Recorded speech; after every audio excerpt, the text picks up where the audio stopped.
गुरुर्ब्रह्मा गुरुर्विष्णु गुरुर्देवो महेश्वरः गुरु साक्षात् परं ब्रह्म तस्मै श्री गुरुवे नमः। आइए आगे की तरफ पढ़ें।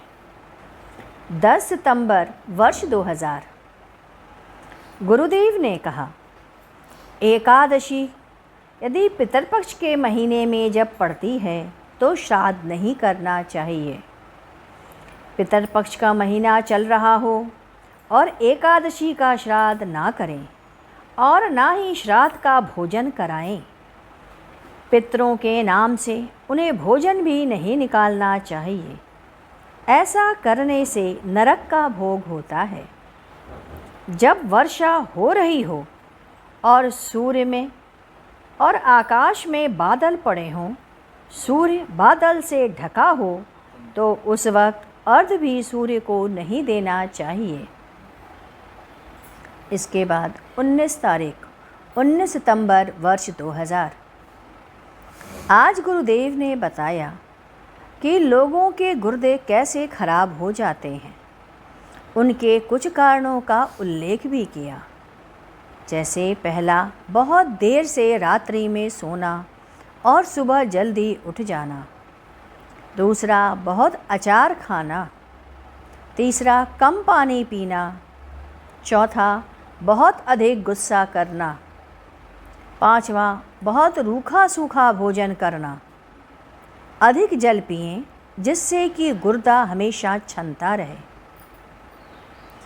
छींक, पेशाब, मल और वायु के वेग को नहीं रोकना चाहिए। वायु छोड़ना, इन चारों को कभी भी ना रोके। आदमी के अंदर तप की भावना हो, यह करेंगे या नहीं करेंगे, आपको संकल्प लेकर के जीना होता है। आप संसार को जितना जानते हो, इसीलिए प्रतिक्रिया भी उतनी ज़्यादा होती है। आप अपने अंदर नहीं जानते, अपने आप को नहीं जानते। आपको कुछ ना कर सकें तो एक काम करें, नाम का सुमिरन करें। नाम सुमिरन माने हैं किसी एक के विषय में घोर श्रद्धा रख करके उनकी भक्ति की जाए। 4 प्रकार की भक्ति बताई गई है, घोर श्रद्धा रख के करनी चाहिए। पहला, वैधि, जो शास्त्र सम्मत हो, जिसे करते चले आए हैं और आगे भी आप उसे करते चले जाएं। जैसे आप भगवान को नियमित 4 फूल चढ़ा देते हैं, यह आपके नित्य का कार्य है। 4 फूल चढ़ा देना और दीपक दिखा देना, यह वैधि भक्ति है और यह शास्त्रसम्मत। इसे कर रहे हैं तो करते चले जाएं। दूसरा, गौड़ीय, किसी के गुण को सुन करके उससे प्रभावित हो करके उनकी भक्ति करना।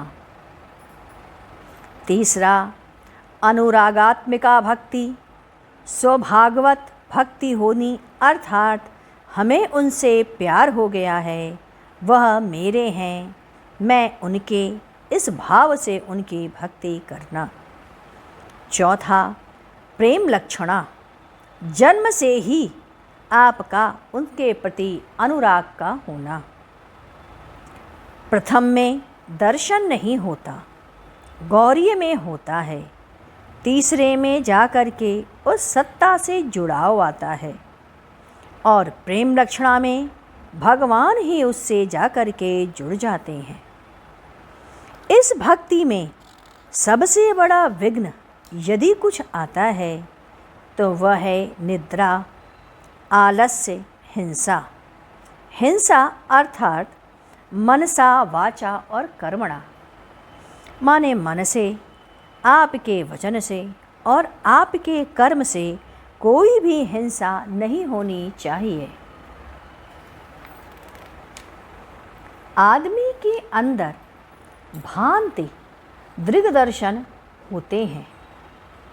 जैसे मिथ्याचरण, हमने जिस रूप में भगवान को देखा है उसमें ही भगवत दर्शन करना, या वैसे ही रूप में उनके दर्शन करने की इच्छा रखना। ये भ्रांति दिग्दर्शन कैसे होता है ये। दूसरा, अविरति, हमारे में तृष्णा और लोभ होता है तो चिंतन भी निम्न हो जाता है और साधना नहीं हो पाती है। तीसरा, प्रमाद, आलस्य बहुत है, निद्रा बहुत है, इसीलिए उपेक्षा का भाव है। चौथा, कषाय, माने क्रोध का होना, लोभ का होना, अहंकार मान का होना और मोह का होना। जब मन वृत्ति और आकांक्षाओं की ओर जाता हो तो यह प्रवृत्ति आपकी निवृत्ति नहीं होने देती।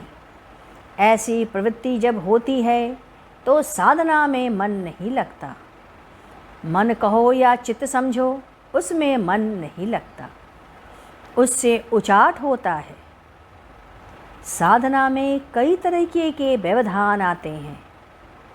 आपकी जो स्वार्थिक प्रवृत्ति है वह भी एक बहुत बड़ा विघ्न है। स्वार्थी प्रवृत्ति नहीं होनी चाहिए। तंद्रा और निंद्रा साधना में बड़े व्यवधान हैं। दूसरा, विक्षेप, आदमी जब साधना करने को जाता है तो जो बीत गया समय है और जो आने वाला है उसी के विषय में मनन और चिंतन करता है। तीसरा, कषाय, राग और द्वेष का होना, जिसके प्रति राग है उसमें सोचोगे और जिसमें द्वेष है उसको सोचोगे। चौथा, रसास्वादन, थोड़ा सा ही आनंद मिल जाए तो अच्छा हो, इसमें आनंद मिलेगा ऐसा सोचोगे। पांचवा, वायांतर, माने बात बात में तुम बहस करना, विषय कुछ भी नहीं और तुम उस पे बहस करने लग गए या गपशप और प्रपंच में लग गए। थोड़ा ही समय मिला, गपशप करने लग गए और प्रपंच में आगे बढ़ गए।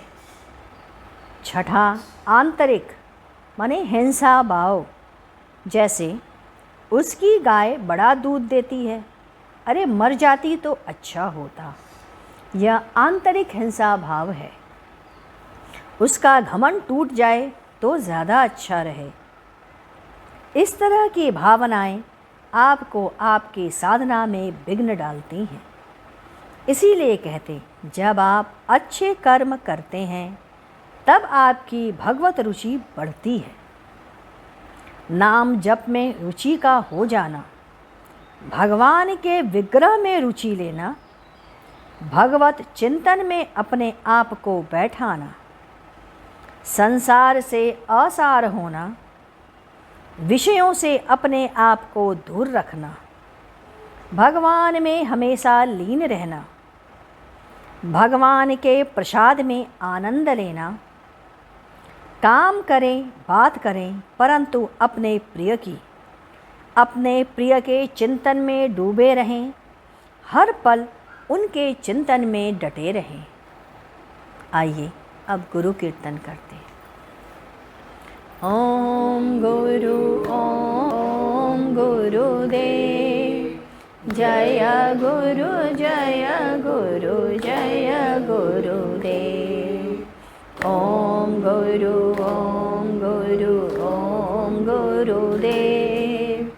जय गुरु जय गुरु जय गुरुदेव।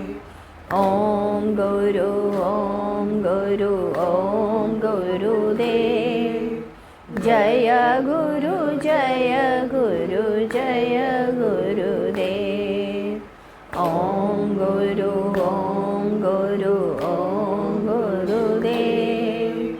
जय गुरु जय गुरु जय गुरुदेव।